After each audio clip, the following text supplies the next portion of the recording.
De nombreuses études montrent l'afflux de dopamine au cerveau provoqué par l'utilisation de certaines machines.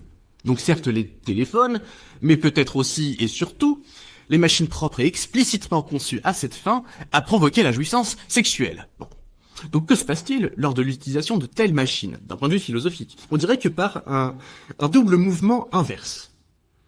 Le corps se rend, par le plaisir suprême pourrait-on dire, absolument présent à lui-même, en annihilant toute pensée.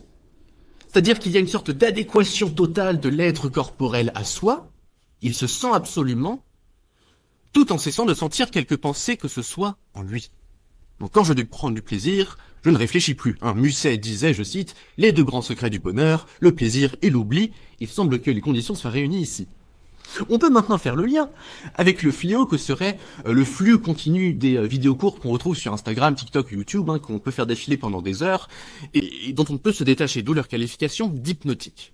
Là où le plaisir des sextoys, parce qu'on les avait pas nommés, là où leur plaisir serait, lui, ponctuel, et disons pas accessible tout le temps, celui des téléphones le serait, lui, incessamment. Sorte donc, si vous me passez l'expression, de sextoy sportatif qui apporte un effet lénifiant continué sur le cerveau. Donc, les machines peuvent rester à l'état d'outils, mais le plaisir qu'elles apportent est tout à fait propre à les faire basculer du côté des machines qui s'imposent à nous, qui nous imposent leur rythme, nous faisant basculer dans le sommeil de la pensée.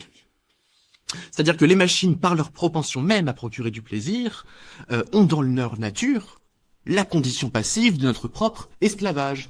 C'est-à-dire qu'elles se comportent un peu comme des courtisans qui, à force de caresses, finissent par diriger à la place du roi.